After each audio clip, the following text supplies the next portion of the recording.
Та бүхэнд энэ өдрийн мэндийг хүргэе. Хүрээлэн ба орчинд ээлтэй амьдарцгай урайтай Green Plus podcast юм байна. Энэ удаагийн дугаар эхлэхэд бэлэн болсон байна. За өнөөдрийн зочноор байгаль хамгааллын судлаач жаргалагч маань ирсэн байна.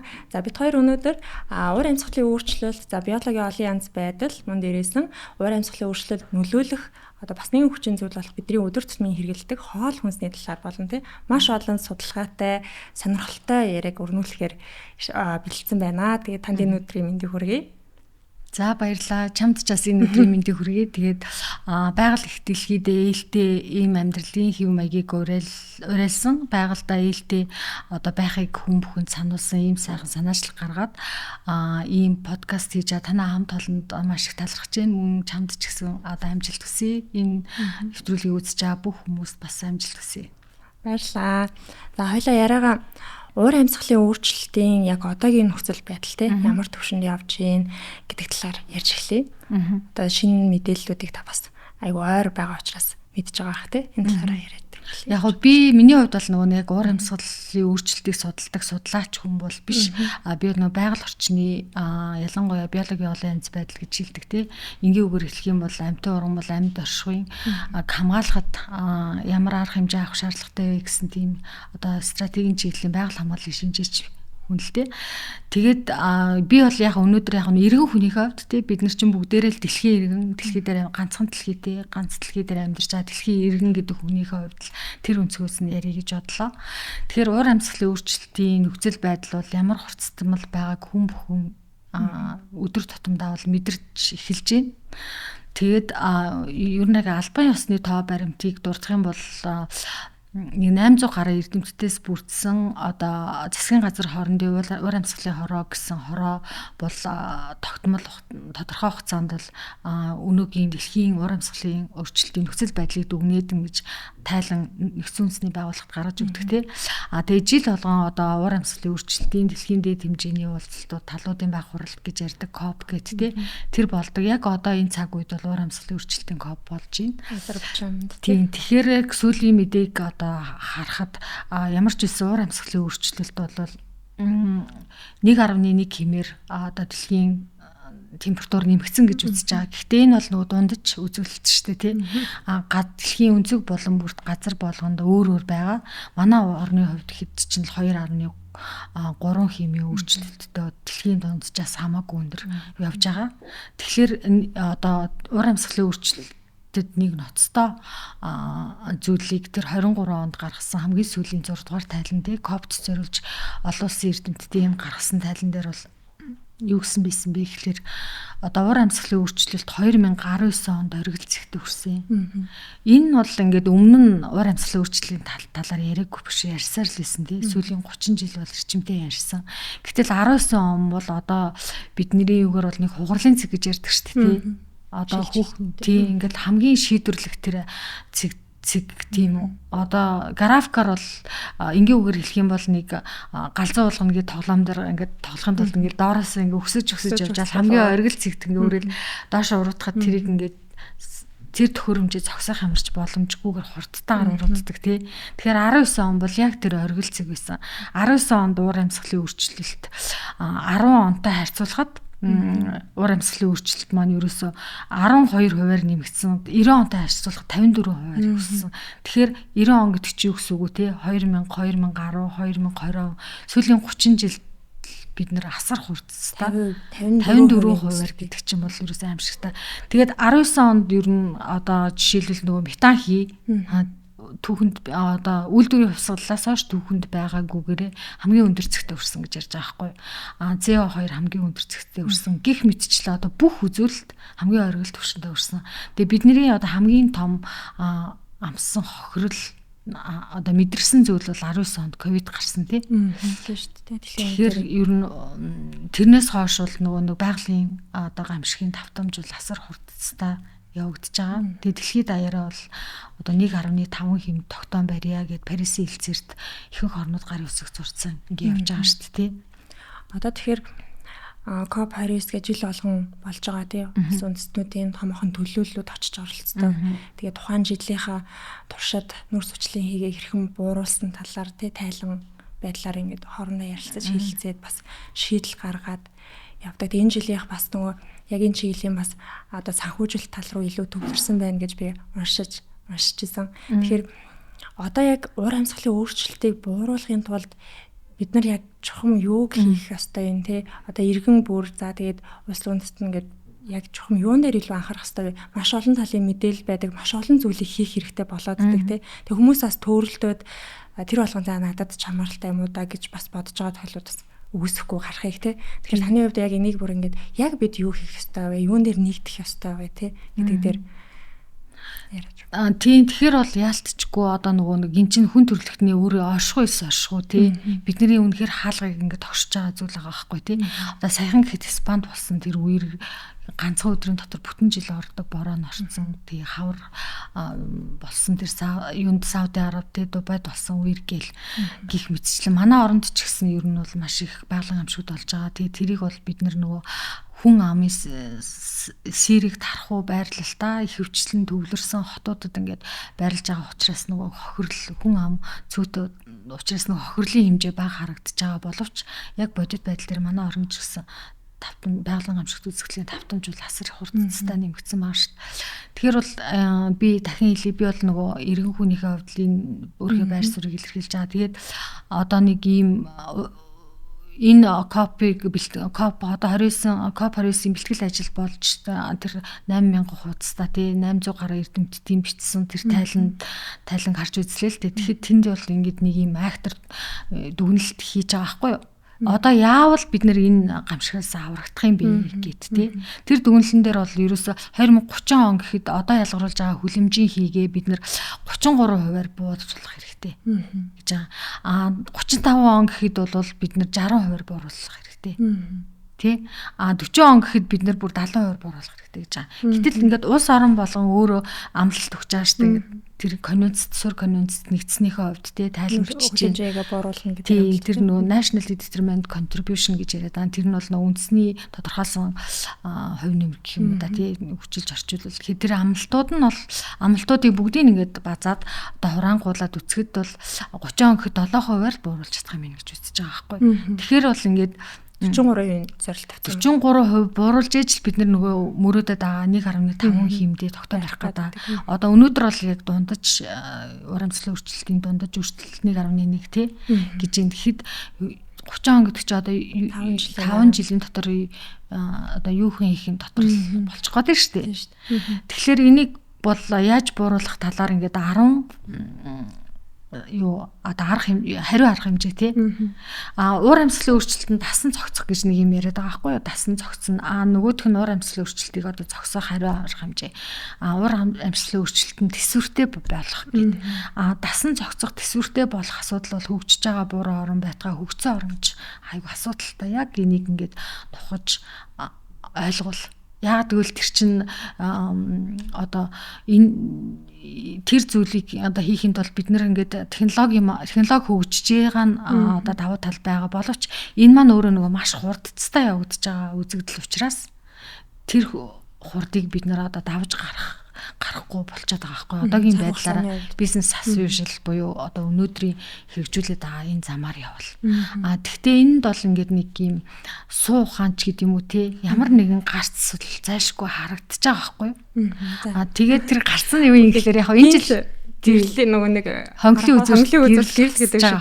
Яг энэ бодонгот бид 5 жил байдаг те. 5 жилийн дотор нөгөө зорилгоос 7% нь хүрсэн. Цаана дахиад бүтэн 30%-ийг 5 жилийн дотор биелүүлэн хэрэг бас айгүй төсөөлшгүй боломжгүй мэт үжээ бууж өгмөр мэт сонсогдож сонсоод би ингээ хямраа сууж харин тэгээ таныг нэг юм зайлшгүй байна гэмот бас айгүй баярлалж хүлээж авч. За тэр нь надад ер нь бол ингээ суу ухаан зайлшгүй гаргаж болж байгаа юм байна. За яаж гаргах вэ гэхлээр одоо яг тэр эрдэмтдийн нэг сайшаалтай юм нь болохоор энэ жил ингээд 10 хариу арга хэмжээ тодорхойлсон байгаа байхгүй юу? Одоо нөгөө нүүрсээр ажилдаг те чулуутсан төрш болох нүүрсээр ажилдаг юу цахилгаан гаргадаг дулааны станцуудыг хаалын их усүрийг хаа энэ төр гэл. Тэгээд энэ 10 юмны нэг нь бол дэлхийг ирээ тогтвортой эрүүл хоол хүнс рүү шилжинэ гэсэн байгаа байхгүй.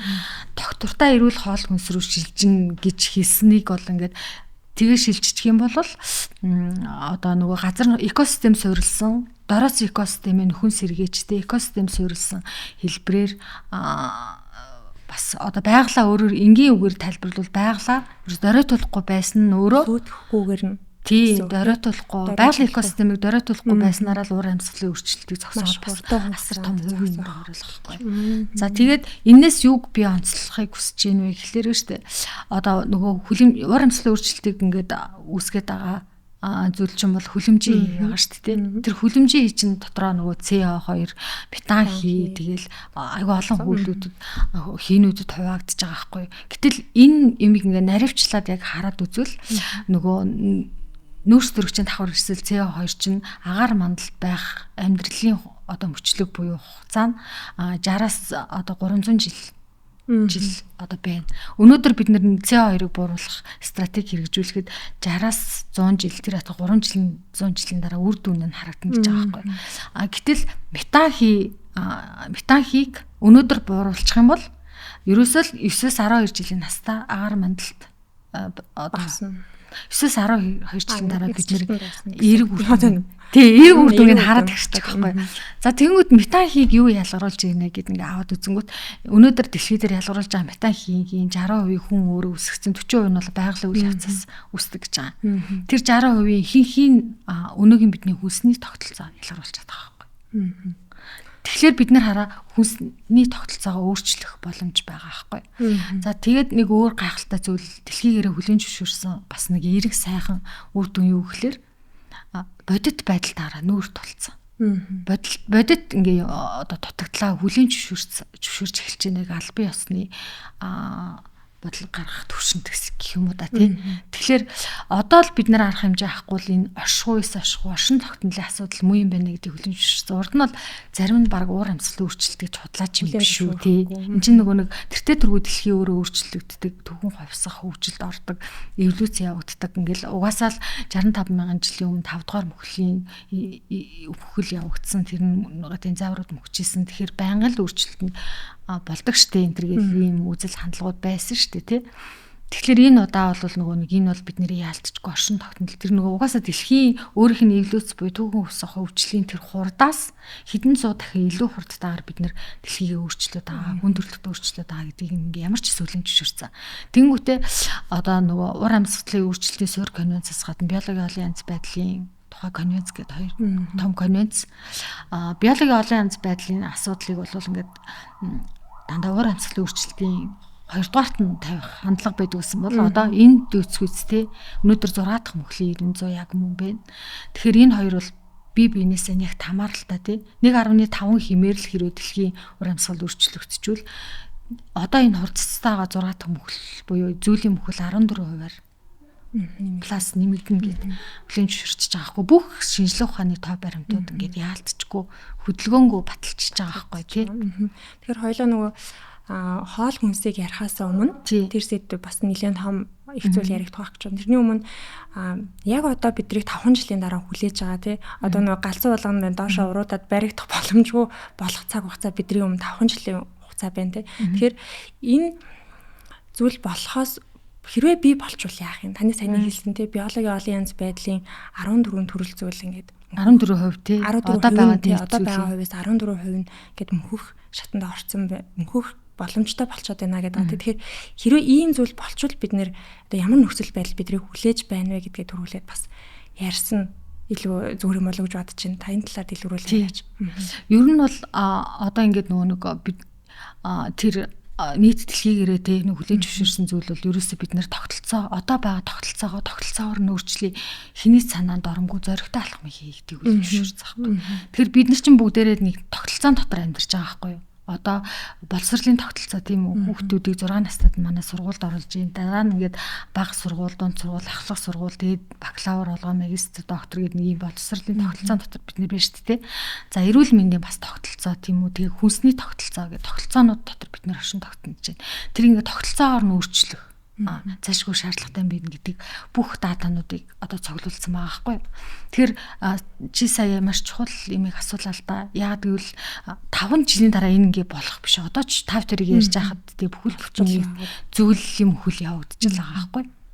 Тэгэхээр энэ бол ингээд одоо маш хурццаа явагдаж байгаа угаасаа процесс.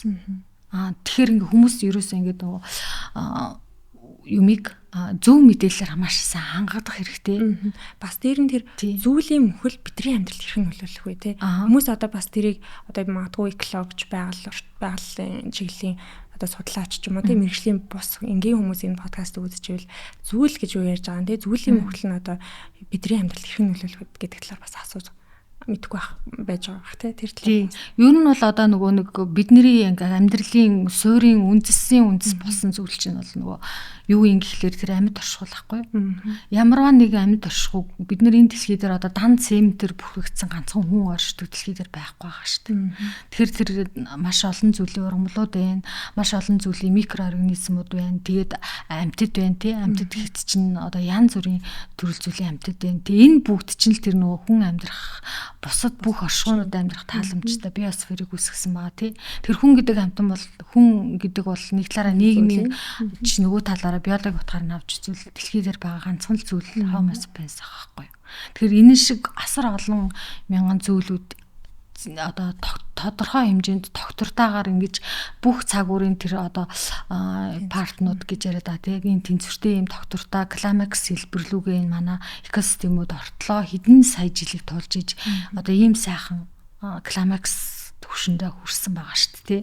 Тэгэхээр нэг зүйл мөхөд одоо нэг бүхэл бүтэн нэг төрөлтөн тэнцвэр нь алдагдаж эхэлнэ гэсэн. Тийм тэгэхээр одоо хүн гэдэг чинь ганцхан зүйл амьтан хүн төрлөختөн тэр чигээрээ байхгүй болчихвол дэлхий ямар ах вэ гээл олон янзын зөвнөлт кино байдаг шүү дээ. Тэр шиг ганцхан л төрөлтөн байхгүй болохоор тэр ямар аимшигтай зүйл хэлж мэдэхгүй таамаглах боломжгүй тийм юмнууд бий болно гэсэн үг байхгүй.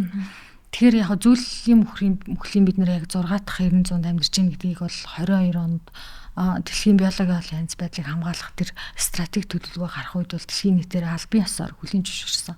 Яа шийдвэр гаргах төвшөнд мэдээж өмнө нь одоо 30-40 жилийн турш эрдэмтэд бичсэрлээсэн л да. Гэхдээ энэ бол ингээд хараа ерөөсөө мэддэхгүйгээр жимшиг мэдэгдэж байгаа жимшиг айгу сони явагддаг процесс байгаа байхгүй. Одоо манай газар нутгийн бид нэр одоо ингээд маш том газар нутагтаа дэлхий дээр хүн ам айгу цөөтэй улс орон гэж байгаа боловч хүн амынх нь 2-3 хүн амынх нь одоо 90 гаруй хувийн ч юм уу те хүн амынх нь ихэнх нь ер нь дэлхийн энэ бол зөвхөн Монголд ч биш ер нь дэлхийн даяар хүн амынх нь тухайн улс орны ихэнх нь хотод амьдарч байгаа байхгүй.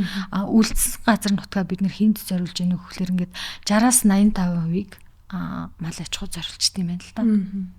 Тэгэхээр энэ нэг юм хүнсний өнөөдрийн тогтолцоо маань мал аж ахуйг самралтай.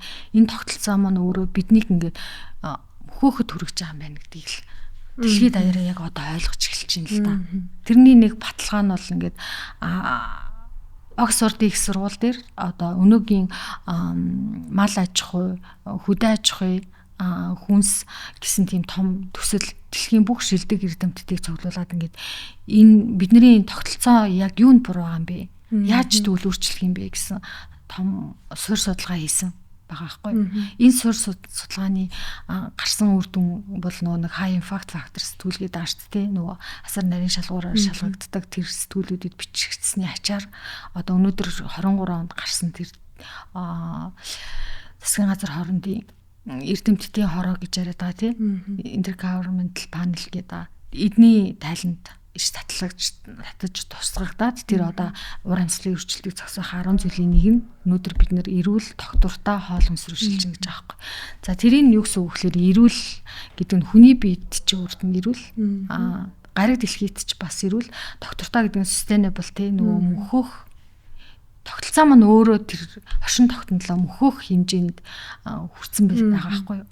Мөхөөх биш харин ч цааш нь ингээд тогтвортойгоор удаан хугацаанд оршин тогтнуулах боломжтой хоол хүнс рүү дэлхийгээрээ шилжинэ гэсэн зоригтой шийдвэрийг гаргасан. Өмнө нь болохоор чинь яагаад тэгдэгс магадгүй дата дутуу байсан юм уу? Эсвэл одоо болгоомжлдог байсан гэж магадгүй те. Одоо энэ хүнсний систем магадгүй судалгаа нь тийм сайн хийгдэхгүй ч юм уу те. Эсвэл нэг илүү ихтгэлтэй болж эхэлж байгаа л одоо цаг хугацааны хувьд тий яг л байгалийн гамшгүй тасар их болчлоо. Угаасаа л оршин тогтнолын асуудал энэ бол ингээд нөгөө хямрал байсан бол гамшигын төвшнөөс бол бас чигж эрдэмтэд бол ярьж л байсан байж таа шүү дээ. Энэ талаар бол тэгэхээр та энэ хоол хүнс за бид нар тавхта хоолоороо магадгүй их дэлхийгээ аврал л гэж одоо ярина те авраад энэ 5 жилийн хугацаанд зорилготой хүрэх боломж байвал бид нар одоо тэгээд энийг хийцгээе Тэгээ юунаас эхлэх вэ? Та энэ талаар яриач юу хийж эхэлцгийг үү те? За тэгэхээр шүү дээ энэ өнөөгийн хоол хүнсний тогтолцоо гэж яриад тэр тогтолцоо манай уур амьсгалын өөрчлөлтийн заяа 23-аас 29% гэж зарим нэг одоо хай импакт фактор сэтгүүлүүдэд байгаа байхгүй тэдний 23-аас 29% буруутай. Зарим судалгаанууд бүр ингээд нөгөө давхардуулж тоолсон байна. Энэ бол 50% хүртэл буруутай гэж үзэж байгаа байхгүй. Тэгээд одоо нөгөө ер нь бол ингээд дунджаар авч үзвэл 30% өнөөгийн хоол хүнсний тогтолцоо гэсэн буруутай болчихж байгаа байхгүй. Тэгэхээр нөгөө нэг юм харагдаж байна та тий 30 он 5 жилийн дотор бид нэр одоо ялгаруулж байгаа хүлэмжийгээ 40% бууруулж чадвал найдлага бий болно гэж яриад шүү дээ. Тэгэхээр бол хамгийн өртөг багтай хамгийн ухаалаг тэр зүйл бол хоол байгаа байхгүй. Хоолоо бид нэр өөрчилж чадах юм бол уур амьсгалын өөрчлөлтийн гамшигаас аврагдаж үлдэх боломжтой гэдгийг эрдэмтэд хэлж эхэлж шүү дээ. Тэгэхээр энэ бас нэг талаараа нэг тийм ч бас амар биш юм шиг байгаа юм. Яг үл энэ бас судалж яана л та. Хоолоо яг өнөөдөр өөрчлөхөд яг юу садаа болт юм гээл тийм. Тэнгүүд ингээд амт садаа болт юм байна л та. Өшөө бас нөгөө нийгмийн хим хэмжээ гэж байгаа байхгүй юу. Нөгөө талаараа одоо хоолоо яг өөрчлөхөд одоо нөгөө эдийн засаг санхүү үнийн асуудал. Ингээд 3 том хүчин зүйл шүү дээ. За энийг тэгвэл яаж шийдвэрлэх вэ гэд нарийн стратегиуд гаргаад энд хөрөнгө оруулалтууд хийгдээд айл хэдий эхэлсэн. Тэгээд одоо ургамал цэвэр 100% ургамлын гаралтай хоол хүнс рүү ялангуяа Америкт, Европт, Их Британд тасар хурцтай шилжиж эхэлж байна. Тэгээ нөгөө хүмүүсээ яг зөв мэдээлэлээр хангагдаад ирэхээр хүмүүс айгуу сайн ойлгоод ирэхээр ингээд нэг шилждэг юм байна. Тэгэхээр бол амтанд өөрөөр хэлбэл бидний уламжилж ирсэн тэр махсуун бүтээгдэхүүний амтанд хүн маш их тасцсан байт юм байна л да. Яагаад тийм байдгүй гэд ингээд наривчлаа бүр судалж үзэж байгаа байхгүй. Тэнгүүд одоо малын гаралтай одоо махан дотор хансан тос маш ихээр агуулдаг тийм. Хансан тос бол ерөөсө хүний нөгөө тархины таашаалын цэгийг таашаалын төвийг чочроодог. Махтай хоол идэхэр ингээд маш их таашаал авсан мэдрэмж төрдөг. Энийг тэгвэл яаж юугаар бид нэр одоо шийдвэрлэх вэ гингүүд ургамал тас юм хансан тос байна уу гэж судалж байгаа байхгүй. Тэнгүүд ургамалд болохоор коконотны тоссоор орлуулвал эсэргээрээ одоо малын гаралтай тэр хансан тос чинь таашаал өгөөд хоёрдугаар тэр эрүүл мэндийг айгу ер нь эрсдэлд оруулж байгаа байхгүй. Зүрх судасны өвчин, чихрийн хоёрдугаар төрлийн чихрийн шижин тий хавд одоо улаан махыг болгох юм бол карциноген гэ хавдрыг тэтгэгч бодисууд үсчдэг гэд бидний тогтоочлаа шүү дээ тий.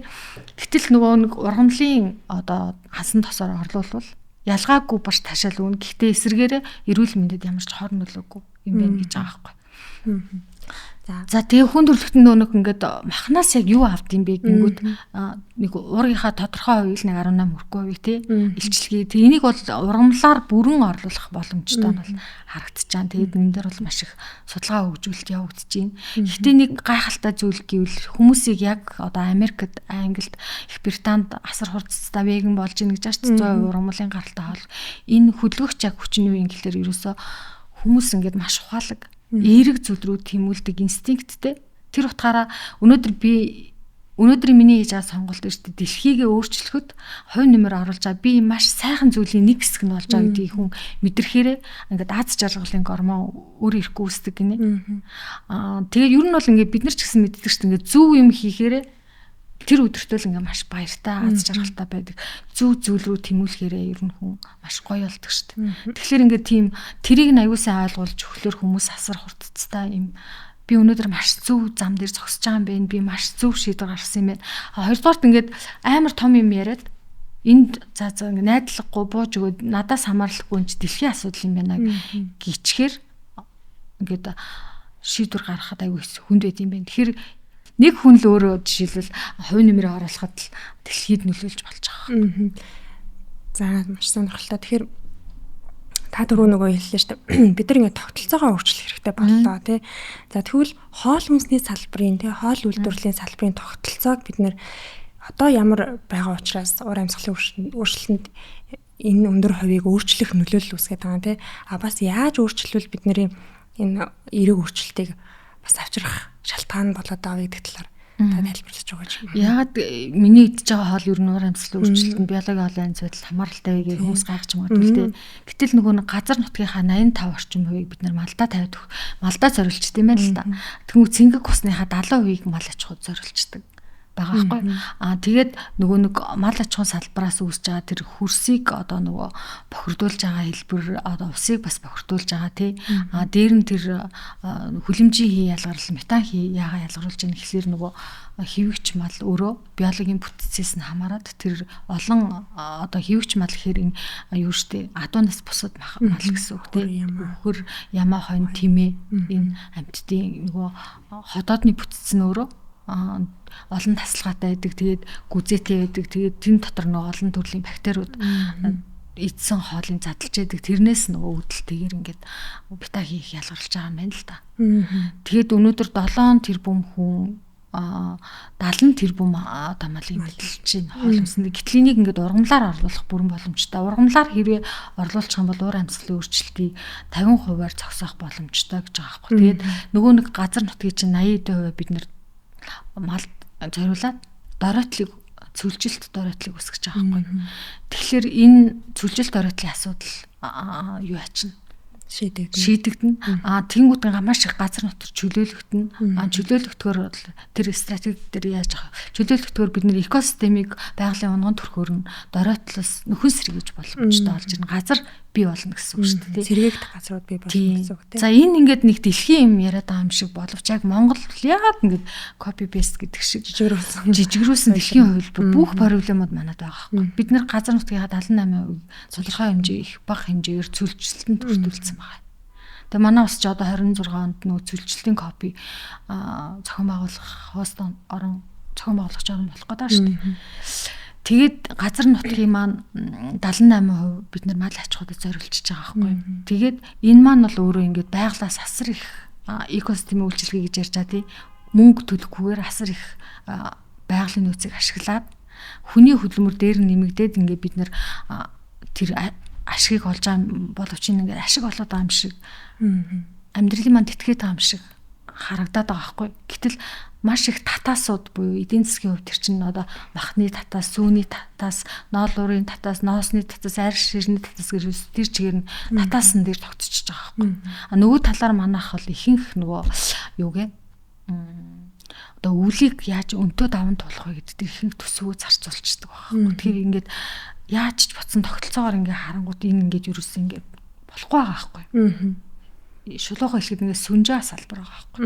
Тэгэхээр бид нэр ингээд одоо эн чинь энэ мал аж ахуйг муулахгүйг хамгийн гол нь энэ мал аж ахуй маань бид нарыг өнөөгийн сайхан 90 100-та ямар ч хэлсэн залгуулчихжээ. Өнгөрсөн зуунуудад бол үнэхээр биднэрт үр өгөөж өгсөн тий.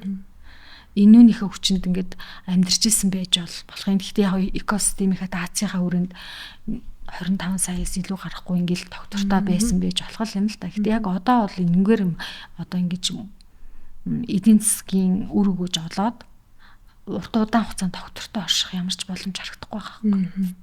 Тэгэхээр дэлхийн нийтээр л бид нар энэ юмруу шилжиж байгаатай адилхан Монгол ч гэсэн шилжихээс өөр аргагүй байдалтай юм л да.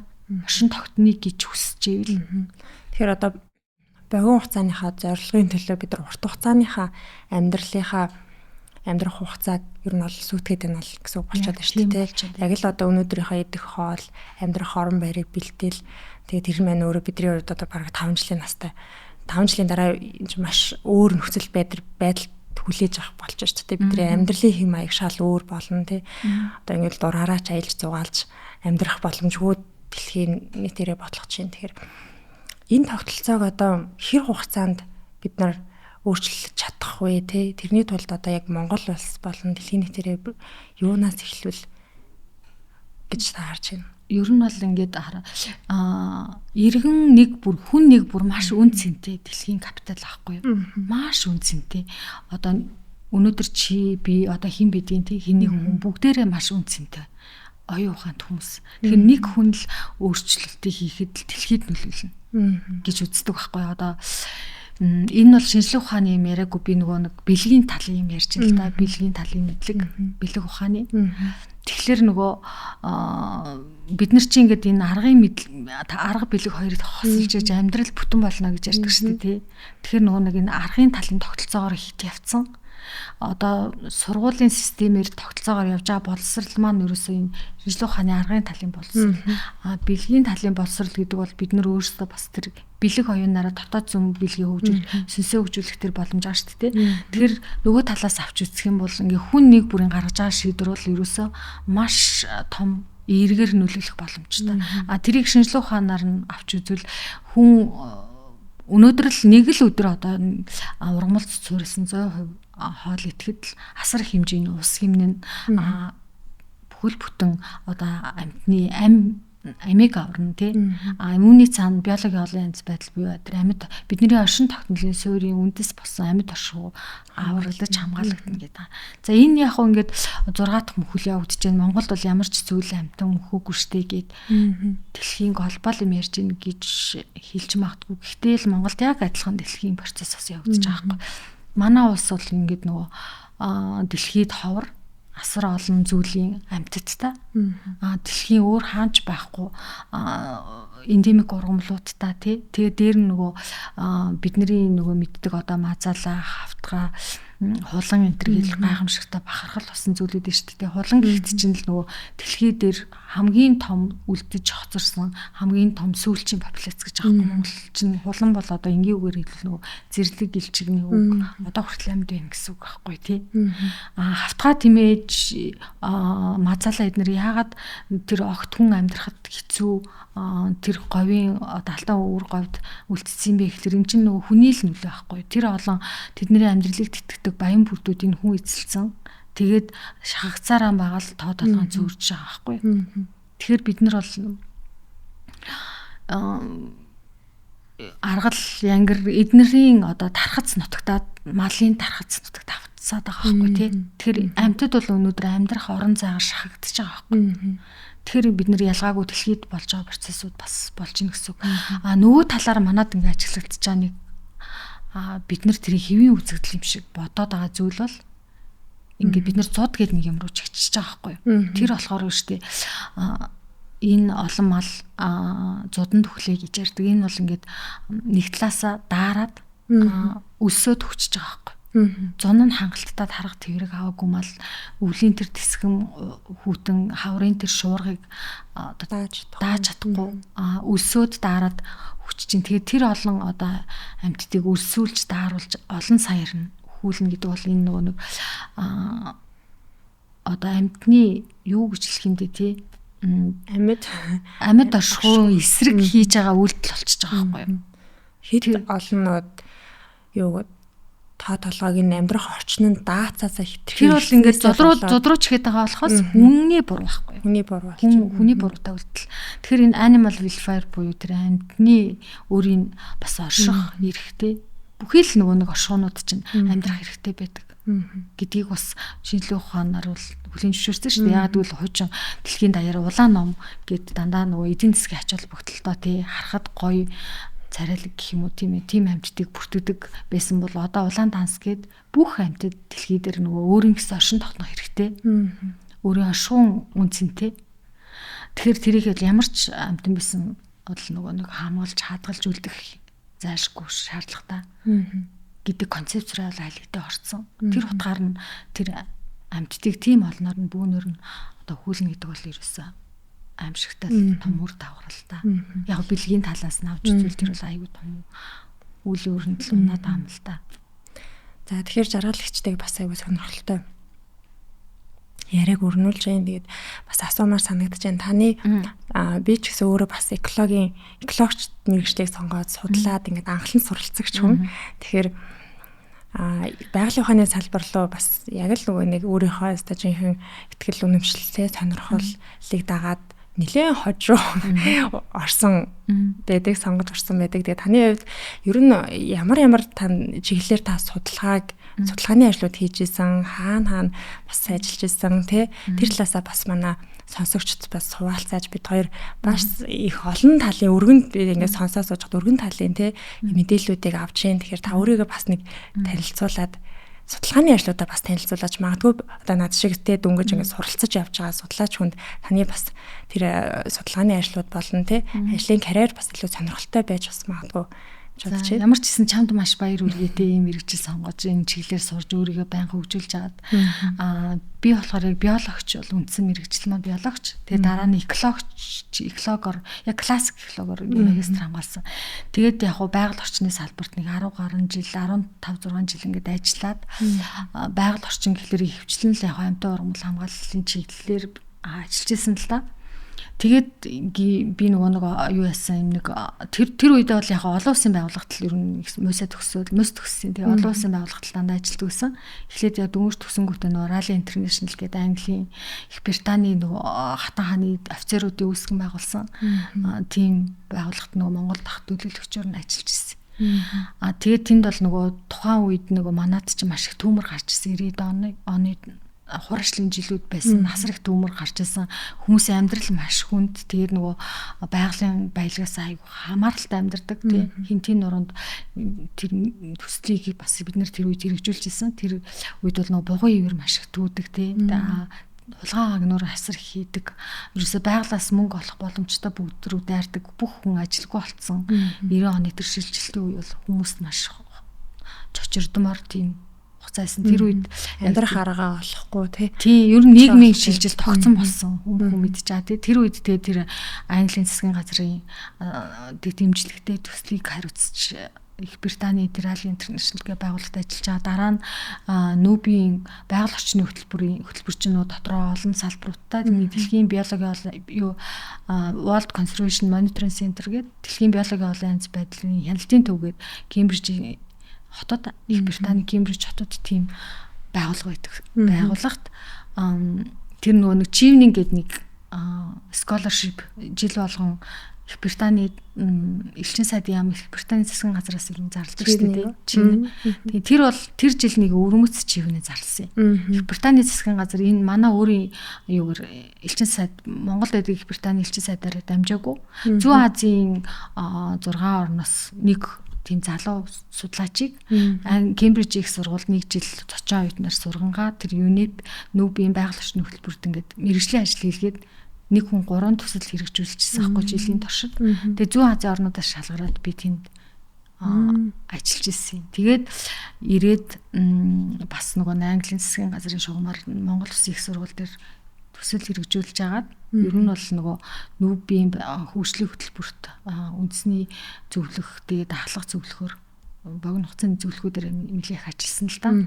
Тэгэд ингээд 2000 оны ихэнх үед нэг дэлхийд даяар байгаль орчны салбарынхныг асар их шүүмжилж эхэлсэн байхгүй юу? Ер нь бол 92 онд ч нөгөө биологийн олон янз байдлын конвенц батлагдаад бидний 6 дахь мөхлийн эсрэг тий биологийн олон янз байдал буюу амьд оршихуйг хамгаалахын төлөө улс орон болгон анхаарал ингэ явж итэл 2000 оны их үед ямар шүүмжил гарсан гэвэл энэ байгаль хамгааллын салбарт ажиллаж байгаа бүх хүмүүс чинь биологч, экологч, байгалийн шинжилгээ ухааны мэрэгчлэлтэй юм биш тий. Эний чинь байгаль орчныг болохын байлгаад одоо доройтуулаас сүрүүлээд байгаа хүмүүс хүчин зүйлч өөрөө хүн л юм биш тий. Гэтэл энэ хүмүүс хүнийг ойлгохгүй байна. Одоо нийгмийн хэрэгцээг ойлгохгүй байна. Эдийн засгийн хэрэгцээ шаардлага цаан ч юм байна. Энэ бүгдийг ингээд цогцоор нь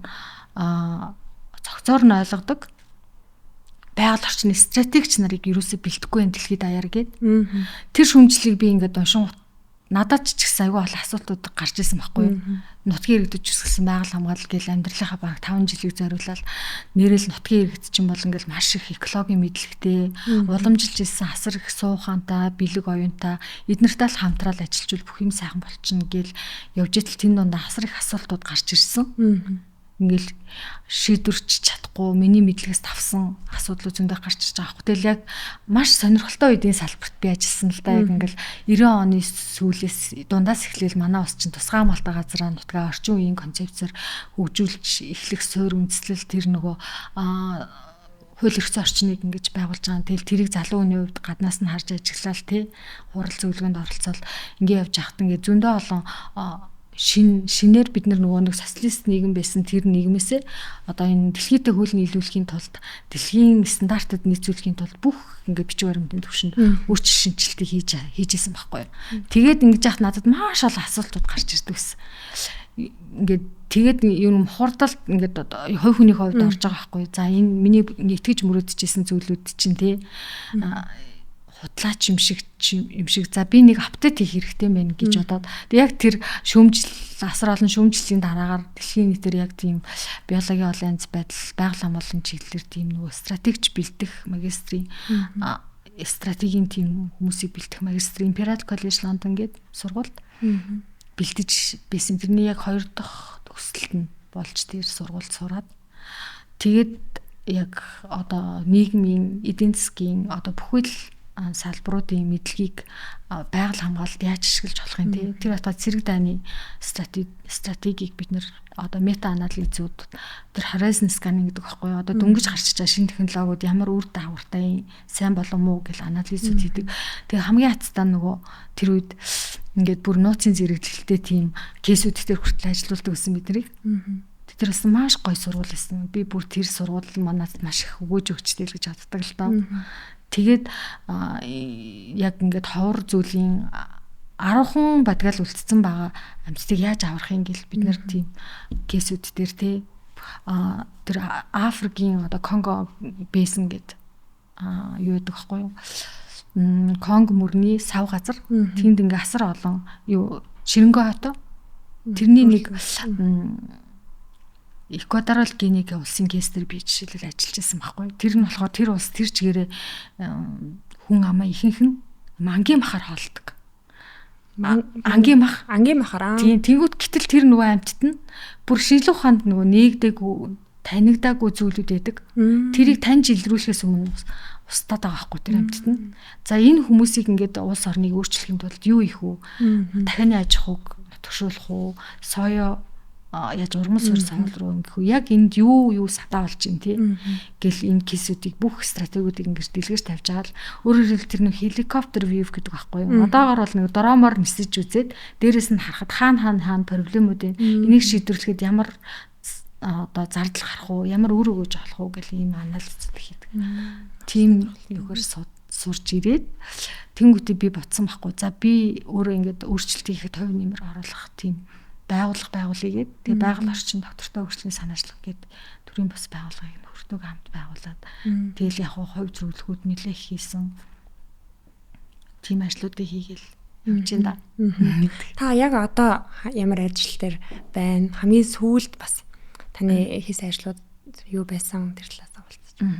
За яг одоо манай төрийн бас байгууллага нэлээ хідэн жижиг төслүүд бас бодлогын чанартай ажлууд дээр ажиллаж байгаа. Гэхдээ нийгмээс нь дурдвал яг энэ уур амьсгалын өөрчлөлтийг зогсооход байгаль суурилсан шийдлийг хэрэгжүүлэх боломжуудыг судалж байгаа Монгол орны хувьд ялангуяа өөрөөр хэлбэл айг доройтуулахгүйгээр одоогийнх нь экосистемийн тэр одоо климакс төвшин гэж яриад байгаа шүү дээ. Тэр сайхан доктортой тэнцвэртэй зүйлийг хадгалж үлдэхийн тулд бид нар байгаль суурилсан шийдэл буюу нутгийн иргэдтэй хамтрах одоо бүх талуудтай хамтраад айг доройтуулахгүй байхын тулд юу хийх ёстой ямар шийдлүүд байж болох юм гээд бидний олж харсан нэг шийдэл бол аграа очих байхгүй.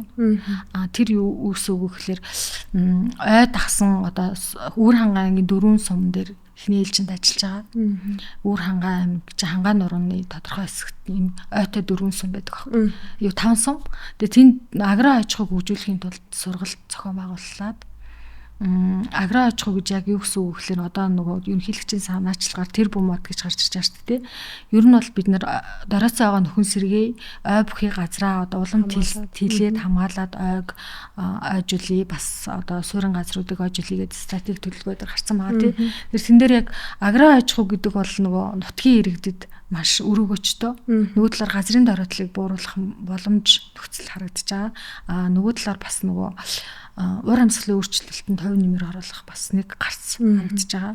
Тэгэхээр энийг бол ойг тарьж ургуулах тэр аж ахуйг хүсний ногоо жимсгэн эднийг ингээ хослуулж жижиг өрхийн төвшөнд одоо хэдэн өрхүүд нийлээд ийм enterprise байгуулад ажиллах бол боломжтой харагдаж байгаа байхгүй. Тэгснээрээ бид нэр ингээ 100% малаас хамааралтай орлогын их усртай. Тийм, орлогын олон их усртай болонгууд хүмүүс ингээд өөр чиглэл рүү илүү өргөжтэй чиглэл рүү ингээд орох боломж нас харагдаж байгаа. Тэгэхээр нөгөө юу энийг төслийг хийхээс өмнө нөхцөл байдлын судалгаануудыг янз бүрийн хэлбэрээр хийсэн. Тэгээ нөгөө оролцооны аргад тулгуурлаад нутгийн яг ард иргэдээс өөрсдөр нь ингээд нөгөө зовлон бэрхшээл, нийгмийн хэрэгцээ шаардлага, эдийн засгийн хэрэгцээ шаардлага, тэдний аж амьдрал тохиолдож байгаа асуудлууд ингээд харилцан ярилцдаг аргууд байдаг байхгүй. Ингээл тоглоомын арга, воркшопын арга ингээд янз бүр. Тэг ингээд харангууд нэг аюу сэтгэл хэмжигжүүлсэн чочирдуулсан зүйл надад ажиглагдсан. Сум болгон дээр очиж ингээ хийхэд нийт сумд амьдарч байгаа хүмүүсийн 5-6% л хөрөлцөөс ажлын байр байгаа байхгүй. Бусад хүмүүстэй яах юм? Ямар ч сонголтгүй зүгээр байх юм уу тий? Яг ингээд малчин хүмүүсийн дунд орхны үндийн тэр байгалийн зохицол газар амьдарч байгаа, орчны бүсэнд амьдарч байгаа малчин хүмүүсийн дунд ингээ ярьцлага судалгаа аваад үзэхээр та эндээ хавсгал хангалуун байна уу? Үр хүүхдээ чааш нь өргүүлжлүүлээ мал малаасаа гэж боддгоо. Янз бүрийн насны те залуучуудаас ангууд хизээч энэ одоо салбар руу орохыг хүсэхгүй, боловсрол мэдлэгтэй болж, ажилтаа болж хот руу орохыг хүсэж байгаа. Настай хүмүүс бол ялцчихгүй одоо нэгэнт 90 оны тэр хүнд хэцүү үед ингээд хэдэн малтаа болсон. Тэгэл ийм байдалтай байгаа байхгүй. Тэр хүмүүс үнэхээр энэ салбарт бас байхыг хүсэхгүй байгаа. Амар маш нэг талаараа бас нэг сонголтгүй байгаад байна тий болчиход байгаа байхгүй. Тэгэхээр тийм сонголтуудыг гаргаж ирэхийн тулд өрсөлдөө суулгац тарж ургуулад тэрийг ингээд борлуулдаг тий тийм зах зээл бий болгоод дээр нь хажуугаар нь ингээд хүнсний аюулгүй байдлыг бас баталгаатай болгохын тулд хүнсний ногоонууд тарьдаг тэрийг хаадгалдаг арга замд сураад тэгээд жимсхнийг бас боловсруулдаг хаадгалдаг тий тэрийг зарж борлуулдаг. Ингүүл нөгөө одоо энгийн хар ухаанаар ботход нэг га газар хідэн малыг хэд хоног бэлчээх үү те. Гэтэл нэг га газар жимс тариалвал тэрнээс хэд дахин их ургац сурааж эдийн засгийн хөгжтэй байх боломжтой байгаа байхгүй. Ганцхан тэнд нэг жоохон мэдлэг чадвар эхлэлийн тусламж жоо хэрэгтэй. Нөгөө талаас бас жоохон хөдөлмөрч байх хэрэгтэй. Ийм байдалтай. Ийм юм бол туршиж одоогор үзэж байгаа. Тэгээд яг манай төрийн балц байгууллагын хувьд нөгөө сумдуудын ой бүхий сумдуудын айн доктортой менежментийн төлөвлөгөө гаргахад бас оролцож ажиллаж байна. Тэгээд юу одоо айжуулалтыг байгалийн эсрэг ургалтыг дэмжихэд бас хуучин байсан стандарт нормтын үед чинь нөгөө эдийн засаг инфляц бус бүх юмнаас болоод өөрчлөгдөх шаардлагатай байгаа. Энэний сууринцлыг хийх. Тэгээ яг янз бүрийн судалгааны ажлууд оролцож байна л да. Томоохнуудаас нь дурдвал. Тэгээ яг өнгөрсөн нийт 9 сарын хугацаанд бас нүүбийн хөгжлийн хөтөлбөрт нөгөө биологийн олон янз байдлын үндэсний стратеги төлөвлөгөөг ажиллах үндэсний төслийн тийм үндэсний зохицуулагчаар үндэсний бага өдөртөж ингээ ажилласан. Тиймэрхүү л ажлууд хийж. За тэгээд маш сонирхолтой, маш өргөн цар хүрээтэй. Би ч одоо тэгээд тантай ярилцсан цагаас эхлээл ингээд тийшээш нэг аялал нэг экологийн салбар, нэг биологийн салбар руу гээд маш өргөн цар хүрээтэй аялж байгаа юм шиг мэдрэмжээр авч байна. Тэгээ ер нь бол энэ салбарч өөрөө маш сонирхолтой л доо. Яагаад гэвэл нөгөө маш гоё одоо ингээл бүрчийн сэтгэлээсээ цохилох зөрөгтэй хүний хийдэг ажил байхгүй юу? Одоо нэг бизнестэй хүн бол тэрийг ингээд нөгөө нэг улам сайжруулахын төлөө бас мэдээж явж байгаа шүү дээ. Нийгэмд гоё баялаг бүтээгээд энэ салбарт ингээд ажилласнараа ингээд бүхий л төрөлтнүүд, бүхий л ашгуунууд, амьд ашгуу, хүмүүсийн оршин тогтнолд өнөөдөр би ямар алдагдсан боломжоо алдаж байгаа ч юм уу хэдэн төгрөгийн цалин авч байгаа гас гадна одоо сонирн биш тийм үү. Ингээд асар том үнэт зүйлийн төлөө явж байгаа гэж хүн бодохоор ингээд амьдрал маш гоё утга учиртай санагддаг байхгүй надад. Тийм шүү. Та түрүүний хэлсэн нөгөө нүүбийн биологийн олон янз байдыг хамгаалах тийм төслийн удирдагчаар ажилласан гэж энэ сүүлийн бас нэг томоохон ажил нь тэр төслийн үр дүн болон одоо яг Монголд бас хэрхэн одоо өөрчлөлт шин мэдээ одоо шин төрөл зүйлүүдийн талаар мэдээллийг та авснаас хуваалцаач. Тий яг тэр төсөл бол нэг 136 орн зэрэг хэрэгцсэн төсөл ахгүй глобал. Яагаад гэвэл нөгөө өмнө түрүүний миний хэлсэнчлэн 22 онд бол дэлхийн биологийн олон янз байдлыг хамгаалах стратеги төлөвлөгөө Парис хэлсээр гээд уур амьсгалын өөрчлөлтийн хэлсээр шиг дэлхийн биологийн олон янз байдлын стратеги төлөвлөгөө 20 оноос хойш хэрэгжих вэ гэсэн төлөвлөгөө шинжилэгдэн гарсан юм. Тэн дээр одоо өмнөх төлөвлөгөөнөөс онцгой чухал шин заалтууд юу байсан гэхлээр хоёр том шин заалт байсан байхгүй. Нэг бол ингээд бид нэр ухаалаг хэрэглэгчдийг бэлдэх хэрэгтэй. Бүх дэлхийн хүн бүр дэлхийн хэрэглэгч байхгүй. Тэгэхээр бид нар өнөөдөр хоол авлаа, хувцас авлаа, машин авлаа гэхэд аль нь илүү байгальд сөрөг нөлөөлөл багтаа вэ гэдгийг мэддэг. Үйлдвэрлэгчээс шаарддаг тийм шошготой баймаар байна гэж төрөөсөө шаарддаг. Тийм мэдээлэлтэй ухаалаг хэрэглэгчийг улс орон болгонд бий болгож иж дэлхийн проблем шийдэгдэх юм байна. Нөгөөх нь байгальд бүх одоо үйлдвэрлэл үйлчилгээ явуулж байгаа хүмүүс байгууллагууд, компаниуд, хувь хүмүүс ялгаагүй шууд болон дам байдлаараа биологийн олон янз байдал байгальдаа нөлөөлөлт үзүүлдэг байхгүй. Тэгэхээр тэд нар өөрсдийнхөө нөлөөллийг хяндаг бизнесийн компаниуд өөрсдийнхөө экологийн улмыг тооцдог, хяндаг, мэддэг, тайлагнадаг ийм тогтолцоог бий болгоё гэдэг ийм хоёр юм нэмэгдсэн. Өшөө нэг бас анхаарал татгууц заалт бол нөгөө нийт 23 заалт бүхий зорилт бүхий стратеги төлөвлөгөөс. Нэг зорилт нь бол юу байсан гэхээр бас энэ хотуудыг би түрүү хэлсэн шүү дээ. Бүх улс оронд ер нь нэг тийм хэвэн маяг байгаа байхгүй. Ихэнх хүмүүс бол хоттой амьдардаг тий. Япон өнөөдөр ихэд газар нутгийнхаа бараг 2% дээр л ихэнх хүн амьдардаг. Ихэнх нь одоо уулархаг бүхий газар гэдэг байгаа шүү дээ. Тэр шиг ер нь бол бид нар ч хүртэл маш цөөхөн хувь дээр амьдарч байгаа. Тэгэхээр энэ хот гэдэг маань өөрөө хүн дээлтэй бас биологийн олон янз байдал дээлтэй. Одоо нөгөө Сингапур бол маш гоё тод үлгэр дуурай авах жишээ нөгөө маш их ногоон болцсон. Дээвэр болгон дээрээ ногоон урмал тариалдаг. Тэгээд ногоон байгууламжаа ихсгсэн. Ногоон байгууламжаа зүгээр л нэг төрлийн зүйлэг тарих биш. Биологийн олон янз байдал гэдэг яг байгальтаа дүүцэх үс тийм зэрлэг байгальтаа дүүцэх үс олон зүйл нэг дор байж ич нөгөө илүү уур амьсгалын өөрчлөлтөнд тогтвортой төсвөртэй болох боломжтой. Тийм хотуудыг бий болгоё гэсэн зорилт бас илүү төлөв ингээд тавьсан. Бусад зорилтууд бол АЧ-ийн зорилттой давцчихсэн ч бас мэдээж маш олон судалгаан дээр үндэслэж яасан л да. Тэгэхээр Монголд энэ өмнөх одоо 2 удаа гарсан үндэсний стратеги төлөвлөгөөнөөс саяын төлөвлөгөө юугаараа ялгаатайсан гэхээр энэ хоёр зүйлийг нэмж оруулсан байсан. Ер нь бол намайг одоо гарах үед манай багийнхан бүх суурь судалгаагаа гаргацсан тийм.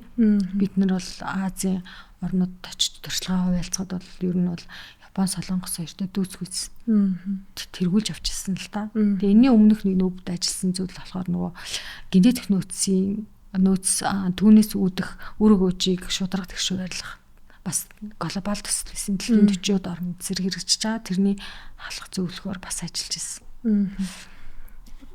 За нэгдүгээрт тэр нөө ухаалаг хэрэглэгч гэж тааллаа. Тэгээд хоёрдугаарт бас нэг миний сонирхол татсан зүйл нь. За томоохон үйлдвэрлэгч нар үйл ажиллагаа явуулж байгаа байгууллагууд хүртэл биологийн олон янз байдлаа хамгаалдаг арга хэмжээг авах хэрэгтэй болж байна тий. Яг одоо сүүлийн жилүүдэд нөгөө байгууллагууд маань томоохон үйлдвэрлэгч групп компаниуд бол доктортой хөгжлийн тайлан гээд гаргаад эхэлж байгаа юм тий. Тэр тайландаа бас байгаль орчны асуудлыг дурдж байгаа юм тий. Хийж байгаа үйл ажиллагаа тайлгнаж байгаа. Тэгэхээр таны одоо яг судлаач хүний хувьд томоохон төслүүд дээр ажиллаж байгаа хүний хувьд за нэг талдаа ухаалаг хэрэглэгчийг бид нэр хэрхэн бий болгох вэ? Нөгөө талдаа үйлдвэрлэгч яаж байгаль орчиндөө тий ээлтэй үйлдвэрлэл эрхэлэх үү? За тэрнийхээ хүрээнд ямар нийгмийн хариуцлагын хүрээнд ямар ажлуудыг бас хийвэл илүү зохимжтой танд харагддаг вэ? Ер нь бол хууль эрх зүйн орчин ихний хэлцэнд бий болох гэсэн байхгүй юу? Хууль эрх зүйн орчноор нь л бид нар ч одоо арчилсан нийгэмд амьдарч байгаа учраас тийм хуулиар дагаж мөрдөн. Тэгэхээр хууль эрх зүйн орчин байхгүй бол компаниудыг мянга шахаад бол бид нар үйлдвэрлэлээ байгаль дэлтэй болгож тэгж хөрөнгө оруулалт хийхгүй. Тэгэхээр тэр тэгж одоо тэрийг хууль эрх зүйн орчноор нөгөөд нь эдийн засгийн хөшүүргээр. Тэгэхээр эдийн засгийн хөшүүргийг бий болгох хэрэгтэй. Байгаль дэлтэй үйлдвэрлэл хийж байгаа компаниг илүү дэмжих хэрэгтэй. Ногоон зээл татвараас өнгөлдөг тийм ийм болох хэрэгтэй. Хууль эрх зүйн орчин бүрдчих юм бол компани болгон өөрөө тайлагнадаг болно шүү дээ. Тайлагнадаг болно хэрэглэгчдийг яаж бэлдэх вэ гэхээр одоо шошгожуулна гэх янз янзын туршилтуудыг тавьж ийн л да. хэрэглэгчийг бэлтгэхийн тулд ухаалаг нэг талаараа ингээ барууны орнууд маш их судалгаа өргөжүүлэлт явагдаж байна. Одоо ингээ савхин бүтээгдэхүүн байхад тэр савхин бүтээгдэхүүн бол ингээд асар их хэмжээний нөгөө усыг бохирдуулна. Дээр нь тэр савхич нь өөрөө ингээ малын савхич нь тэр малч нэлээд олон жил насалж иж савхиа өгөх болон тэр хугацаанд өдөр болгон газар ашиглана, өдөр болгон хоол хүнс хэрэглэнэ, өдөр болгон ус уун тий. Энэ хугацаанд тэр одоо ганц савхин хүртэх нийл экологийн улмөр бол асар өндөр гарч ирж байгаа байхгүй. Гэтэл хэрэглэгч бол тэрийг ингээ мэдчихвэл саяхан одоо миний төгсөн тэр Imperial College London-гийн сургууль бактериас савх гаргаад авчиж байгаа байхгүй. Ямар ч будаг ашиглахгүй өөрөө будагчтай. Тэнгүүт бид нар яг энэ нэг бас нэг айгуу гайхамшигтай 90 100 амьдарч байгааг хэлбэр нь технологи маш сайн хөгжсөн. Урд өмнө хизээч байгаагүй мэдлгүүд бий болсон байгаа байхгүй. Тэр хүн өөрөө ингээд сэтгэжил чадвал ерөөсөө боломжууд ингээд нэгдсэн тийм цаг хугацаанд бид нар амьдарч байгаа нь бас нэг найдлага төрүүлээд байгаа. Тэгэхээр хэрэглэгч бол одоо сахин хүртэг авах бол бактериас гаргаж авсан 100% байгаль дээлтэй савхийг авах уу та за энэ тэдэн литр ус хэрэгсэн тичнээн амтны аймаг орсон тичнээн одоо хөрс ашигласан тичнээн газар нутгийг бохирдуулсан савхийг та авах уу гэд хоёр сонголт заавал тэр савхийг үйлдвэрлэдэг компани тавих хэрэгтэй байгаа байхгүй үйлдвэрлэх зорчнороо тэр компани өөрөө бас байгаль дээлтэй технологиудыг нэвтрүүлж тийм хэрэглэгчдийн таашаалд нийцхийн тулд бас бүтээгдэхүүнүүдэд өөрчлөх тийм нөгөө юу яаж байгаа байхгүй эрэл хайгуулыг хийх нөхцөлийг бас бүрдүүлэх шаардлагатай байгаа. Нөгөө талаас нөгөө нэг бид нар ингээд бид нарыг докторгүй болгоод байгаа тэр тогтолцоонуудыг хит их татаасуудаар ингэж дэмжиж байгаа байхгүй эдийн засгаар. Тэгэхээр энэ татаасуудыг бид нарыг илүү ухаалаг, илүү аз жаргалтай, хинт ч гим хоргүй, өөрийнхөө эрүүл мэндэд ашигтай, өрөөл бусдад ашигтай, байгаль ихтлгээдээ хэрэгтэй тэр санаачлагуудыг гаргаж байгаа энтерпренеурнууд дэлхийд даяараа байгаа энэ хүмүүсийг дэмжсэн тэр халтаа татаасыг буцаагаад байгаль дээлтэй татаас болгож хуурах ажлууд бас хийгдэж байгаа. Эхлийн чанартай боловч үлгэр дуурайл түргэн бас хийх байх гэж бодож байгаа. Нөгөө талаар нөгөө миний сая хамгийн сүүлд ажилласан тэр төсөл бол хуучин бол 92 онд за тэгээд 2002 онд дэлхийн дээд хэмжээний томоохон уулзалтууд болсон шүү дээ тий.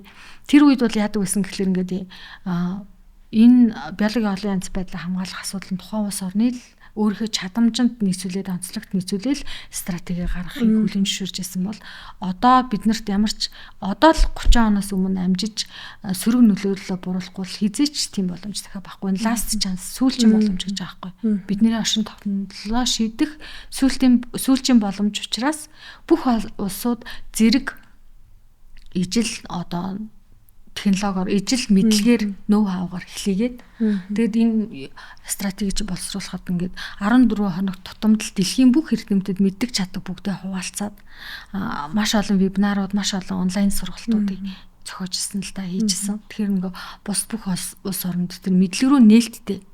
Одоо нөгөө мэдлэгт access хийхэд бас айгүй асуудалтай. Энэ чинь бас л нэг юм мөнгөний тогтолцоо болсон байхгүй. Одоо маш үнэтэй impact factor өндөртэй сэтгүүлүүдийг аваад унших ганц өгүүлэг авахд л 25-аас $60 төлж иж joy төв мэдчихэж тий унших болж байгаа байхгүй. Тэгэхээр тийм ядуу бор орны хүнд ганцхан артикл төлөхийн тулд тийм их мөнгө төлөх чадвар байгаа юу тий. Тэгэхээр нөгөө бүх мэдлэгийг тийм гоё нээлттэй болгож бүгдээрээ мэдлэг чадвараа ингээ хуваалцаж ирсэн л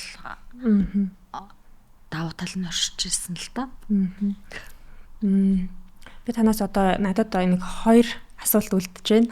Нэгдүгürt нь мэдээж хэрэг судлаач оюутнууд бас энийг сонирхож байгаа байх. Тэгэхээр одоо ялангуяа манай салбарын судалгааны мэдээлэл яг сая л яг хэлсэнчлэн нөгөө англи хэл дээр мэдээж их сурвалж хамгийн сүүлийн мэдээлэлүүд байдаг тий. Тэгэхээр мөн дээрээс энэ чиглэлийн сурж байгаа одоо анхлын сурвалжлагч бакалавр магиструудын түвшний оюутнууд ямар чиглэл рүү илүү гүнзгийрүүлэн судлах уу?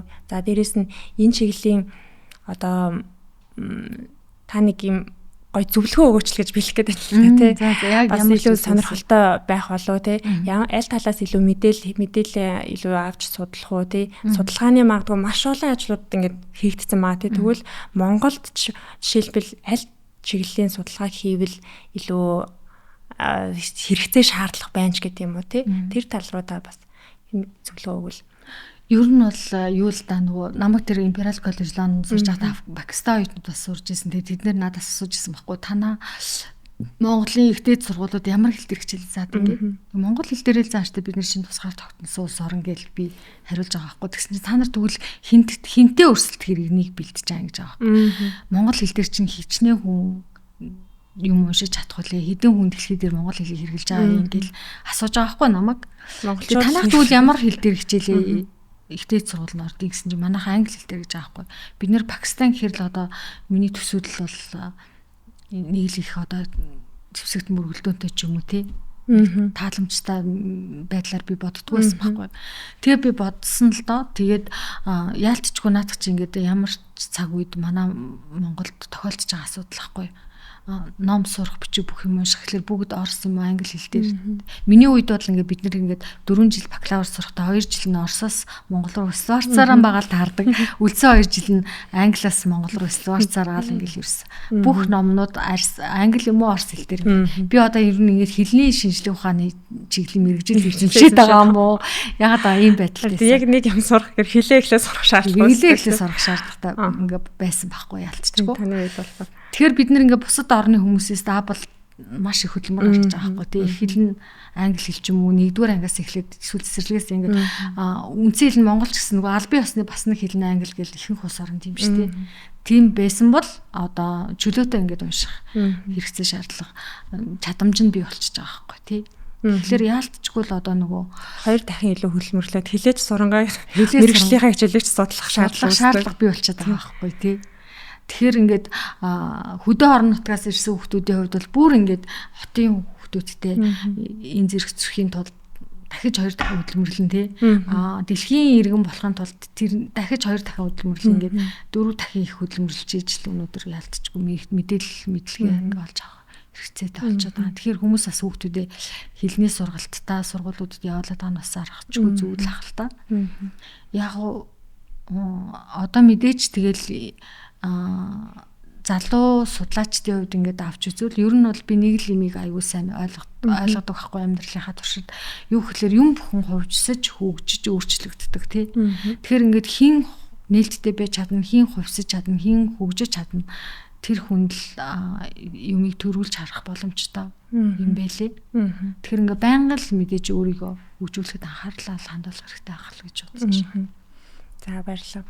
Хоёр дахь асуултаа бас асууя гэж бодож байна. Хоёр дахь асуулт нь мэдээж хэрэг одоо бидний үндсэн өнөөдрийн подкастын маань маш олон цар хүрээнд ярьсан тий эдгээр зүйлсүүдийг базаад хэлэх юм бол бид нар 2030 он хүртэл тий энэ тавьсан зорилгодоо хүрэхийн тулд за хүн нэг бүрийн өөрийгөө оролцоо хувь нэмэр хэрэгтэй байна гэж байгаа. Тэгэхээр хувь хүний энэ одоо байгаль дэлтэй дадал тий дээрэс нь одоо тэр урмал суурилсан хоол хүнс рүү шилжихэд хувь хүний үед яг ямар бэрхшээлийг одоо бэрхшээл гэх юм уу те ямар одоо юунаас эхлэхүүд одоо юуг даван туулах шаардлагатай болох уу гэдэг талаас бас хуваалцахыг хүсэж байна. Одоо яг тэрийг бас магадгүй ингээд яриад ерөнхийд нь яриад өнгөрчих шиг боллоо тий.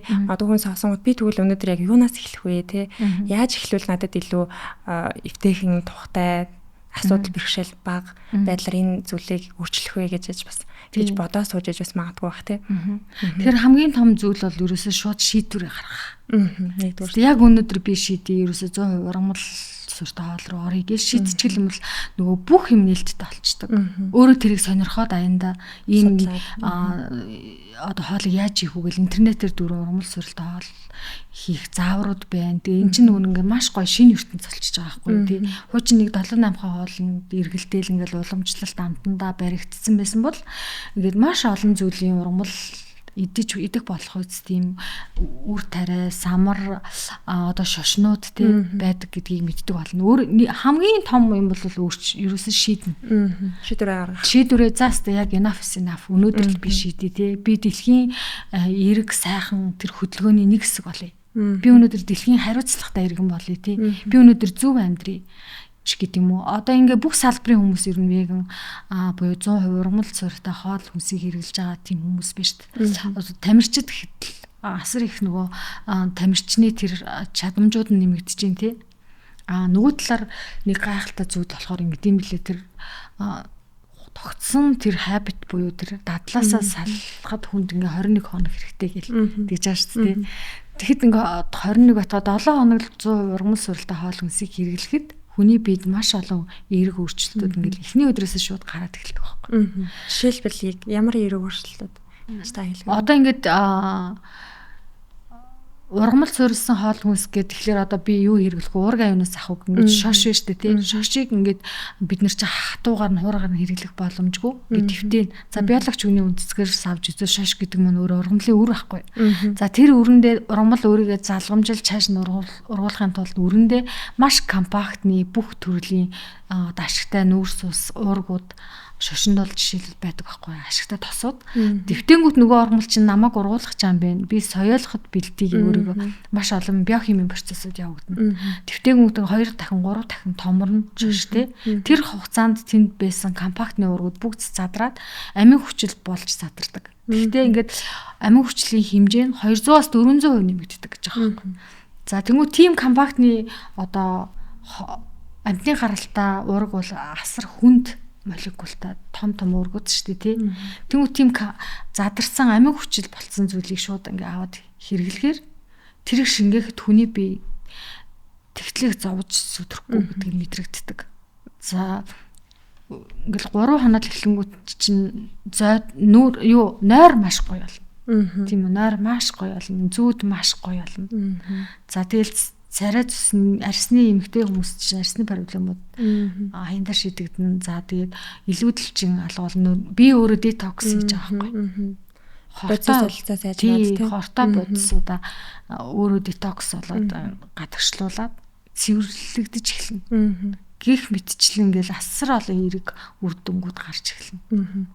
Одоо нөгөө хооллолтыг ярьсан чинь санаанд орж ирэл л хүн өөрийнхөө биеийн жим болон өндрийг харьцуулаад одоо өдөрт хоол хүнсээс авах ёстой илчлэг килокалороо тооцоолоод за өнөөдөр магадгүй 170 см өндөртэй за тэгээд 60 кг шинтэй бол өдөрт нэг ойролцоогоор одоо 1500 ч юм уу тий килокалорыг авахад илчлэгийг авахад одоо ингээд нормал хэвийн гэж үздэг ч гэдэм юм уу тийм одоо тооцоолуудыг одоо магадгүй жинхэнэ асч байгаа хүмүүс бол ингээд өөртөө боддог болчихчихлээ.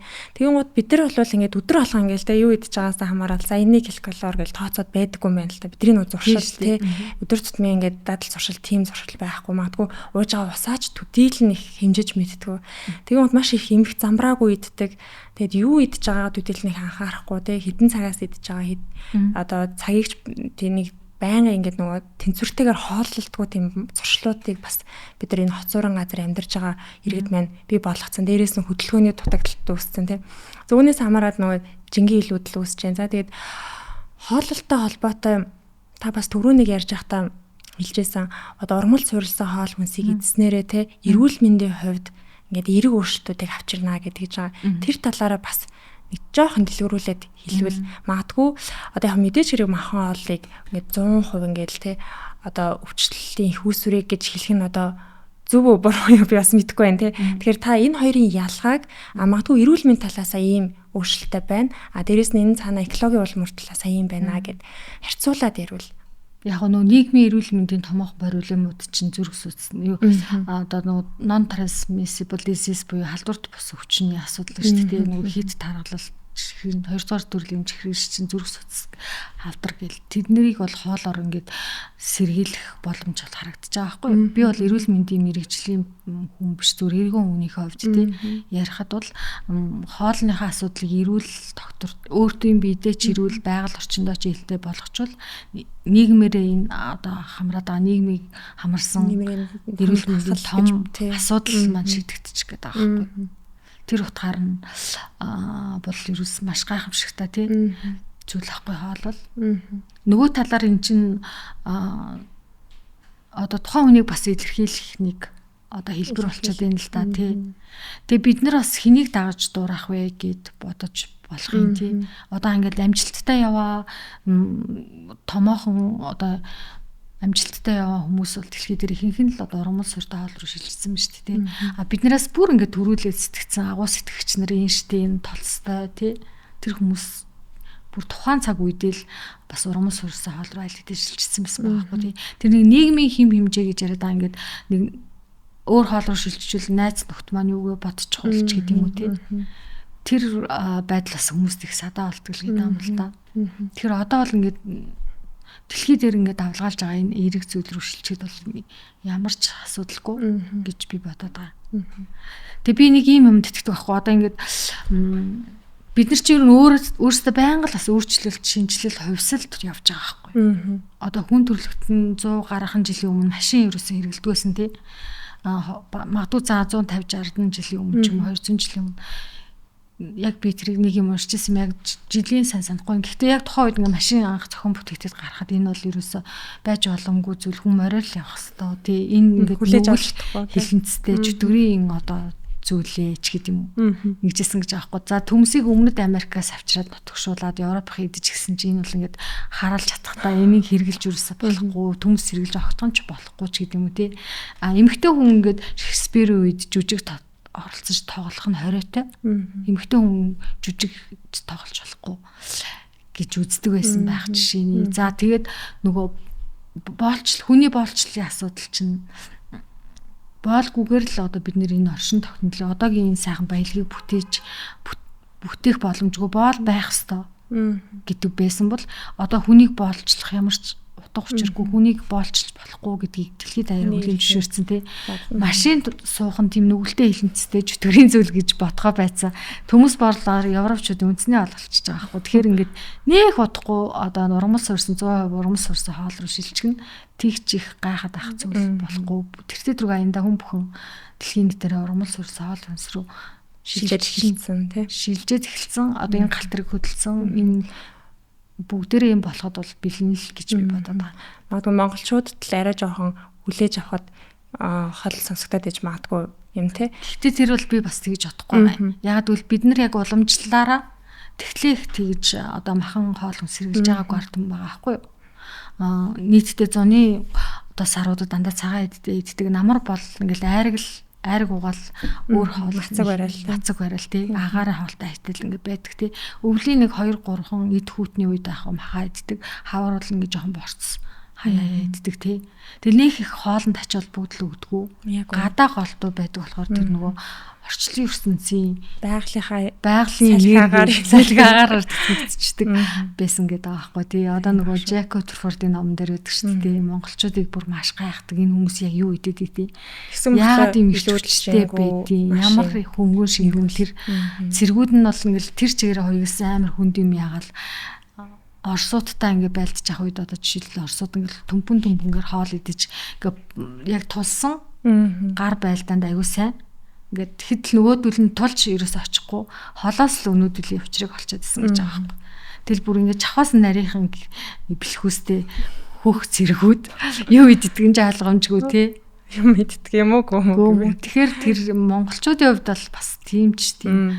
Одоо л нэг сүүлийн 60 жил бараг тийм 30 жил ингэж замбрааг үл идэж байгаа болохос шүү. Угаасаа их замбраатай л хоол үн сэргэлжсэн байгаа байхгүй. Яг үнэ тийм шүү. За тэгээд маш сонирхолтой яриануудыг хоёлоо өрнүүллээ. Тэгээд энэхүү подкастаас маань үзэгчид маань сонсоод тэ байгаль орчны экологийн үлмөр, биологийн олон янз байдал тэ бидний амьдралд хэрхэн нөлөөлж байна. За дээрэс нь бид нар яг 1-5 хоолыг идэхийн тулд тэрийг үйлдвэрлэхийн тулд тэ нөгөө талдаа ямар их амтанг өгөх их амьдрах орчин устгах чинь тэ гэдэг байдлуудаар олон одоо ингээд судалгаа шинжилгээний үндэслэлтэйгээр ингээд олон талын баримт нотлогоотойгоор те ингээд ярилцлаа гэж би бодож байна. Тэгээд өнөөдрийнхээ подкастыг энэ хүрээ дуусгая. Магадгүй та бүхэнд дугаар 2 ч гэж үргэлжлэхээр юм шиг надад санагдлаа. Тэгээд ингээд яриад байвал яриа л амар сонсохгүй сэдвүүд ингээд ундраад байна те. Тэгэхээр та бүхэн байна сонсоод гоё сэтгэлээ үлдээгээрээ тэгээд өнөөдрийг бас цаг зав зарцуулаад ирсэн жаргалагчтай баярлалаа. Тэгээд дараагийнхаа дугаараар уулзцаая та бүхэндээ амжилт хүсье. За та нар ч гэсэн бүгдэнд амжилт хүсье. Баярлалаа. Баярлалаа.